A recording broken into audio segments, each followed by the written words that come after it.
So hello back. In the last couple of videos, we've looked at strategies that firms can undertake when their products are complements. And we'll now, in this video, develop this idea further, and we'll look at how complementarity can help achieve cooperation among firms that might otherwise compete. And as we saw in the previous video, sometimes competitors can also be complementers. We used the example of two cloth stores in a shopping mall in the previous video, but we're now going to take this a step further and talk about companies that produce multiple products. And these multiple products, some of those will be direct substitutes and some of those will be complements. And we'll see two examples of that and see how that may pan out in competition. So in certain situations, firms may simply be competitors in one part of the market.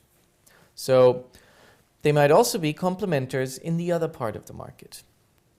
And in such a constellation, such a situation, they may not compete as harshly as if they were just competitors. So in other words, the fact that you are producing a product that may be complementary to your rival's product may soften competition and make you behave more cooperatively. So let's have a look at two examples. Think of music players and music content. We have two leading firms here, Sony and Apple, and both of those are clear competitors because they both sell portable music players, right? So you've got the Sony MP3 players, you've got Apple's iPod, iPhone, and so on. So clearly they are substitutes when it comes to music listening devices. But at the same time, they're also complementers in a very specific way. Namely, that the subsidiary by Sony dealing with content, with music, Sony Music, provides music content for use in the Apple iPod or the iPhone. So this means that the two produce complements as well as producing substitute products. This means two things. It means, on the one hand, that Sony producing more music is good for Apple, right? So the more content there is, the better it becomes for Apple to sell the iPod or the iPhone.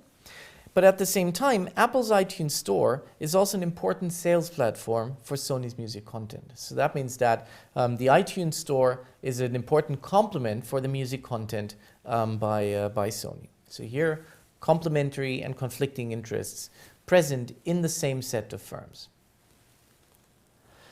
Another example is the example of mobile phone calls. So we'll just take two. These are the two largest providers in Germany, Vodafone and T-Mobile. And they are competitors because they both sell mobile phone contracts. And it's pretty clear that you're going to opt for either one of those two. It's unlikely that you're going to be using both, or that it's more useful for you if you buy both. So they're clear competitors, right? So you either go for one or the other. But on the other hand, they're also complementers, and they're complementers in a very specific way because their networks are interlinked.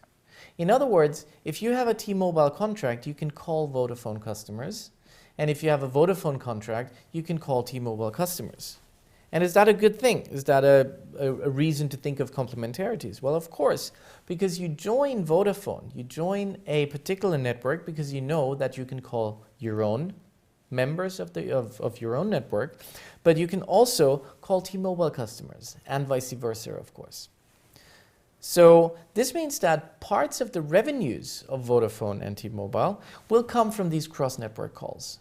In other words, the better the network for Vodafone customers is, the more useful it is for T-Mobile and vice versa. So again, we have that interesting and strange situation where two firms compete on the one hand, but they also have complementary interests at the same time.